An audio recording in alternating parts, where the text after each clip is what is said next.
Hello viewers, সবাই কেমন আছেন? আশা করি অনেক ভালো আছেন। জনপ্রিয় অভিনেত্রী শবনম বুবলির রাজনীতিতে আত্মপ্রকাশ। ভিউয়ার্স, স্কিপ না করে ভিডিওটি দেখুন, চ্যানেলটি সাবস্ক্রাইব করে দিন। ঢাকার এক বিলাসবহুল রেস্টুরেন্টে আজ ছিল এক বিশেষ আয়োজন। মিডিয়া ক্যামেরার ফ্ল্যাশ, সাংবাদিকদের কৌতূহলের প্রশ্ন এবং চলচ্চিত্র প্রেমীদের উত্তেজনা সব মিলিয়ে পরিবেশটা ছিল জমজমাট।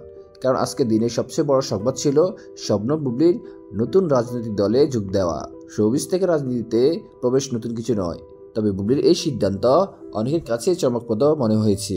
তিনি ছিলেন ঢালিউডের জনপ্রিয় নায়িকা, একের পর এক সুপারহিট সিনেমায় দর্শকদের মন জয় করেছেন, কিন্তু ধীরে ধীরে চলচ্চিত্র থেকে একটু দূরে সরে গিয়েছিলেন। ব্যক্তিগত জীবনেও কিছু চড়াই উত্তরায় পেরিয়েছেন। তার অনুরাগীরা অনেকদিন ধরেই অপেক্ষা ছিলেন কবে তিনি আবার বড় পর্দায় ফিরবেন। কিন্তু সিনেমার পরিবর্তে তিনি ফিরলেন নতুন পরিচয়ে, একজন রাজনৈতিক কর্মী হিসেবে।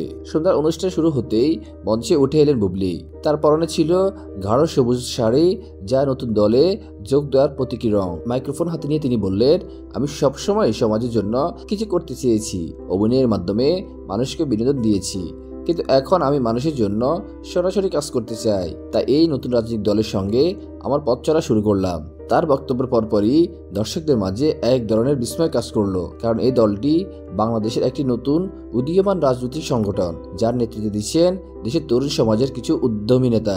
তারা দেশের রাজনৈতিক ব্যবস্থায় পরিবর্তন আনতে চায় দুর্নীতিমুক্ত ও স্বচ্ছ প্রশাসন করতে।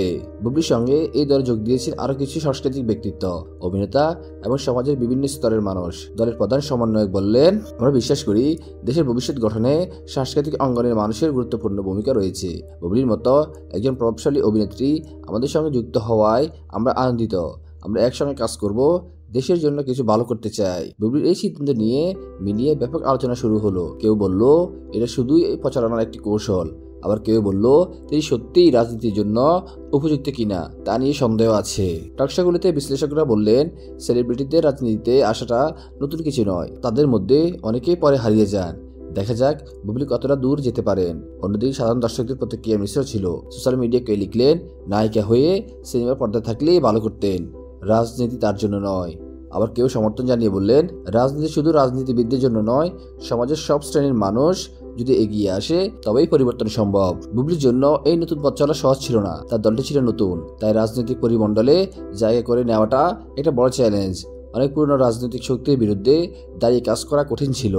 যখন প্রথমবারের মতো একটি জনসভায় বক্তব্য দিলেন, তখন কিছু মানুষ বিদ্রুপ করলো, কেউ আবার তার অভিনীত সিনেমার সংলাপ আওড়িয়ে হাসাহাসি করলো। কিন্তু তিনি দমে গেলেন না, বরং আরো শক্ত কণ্ঠে বললেন, আমি অভিনয় যেমন দক্ষতা প্রমাণ করেছি, রাজনীতিতেও তেমনই করতে চাই। আমি জানি এটা সহজ নয়, কিন্তু যদি আমি আমার অবস্থান থেকে দেশের জন্য কিছু করতে পারি, তবে সেটাই হবে আমাদের সবচেয়ে বড় অর্জন। তার প্রচারণার কৌশল ছিল ব্যতিক্রমী। অন্য নেতারা যখন শুধু পোস্টার আর মিছিলের মাধ্যমে প্রচার চালাচ্ছিলেন, তখন বুবলি সোশ্যাল মিডিয়াকে ব্যবহার করলেন, লাইভ ভিডিও করলেন, তরুণদের সঙ্গে সরাসরি মত বিনিময় করলেন।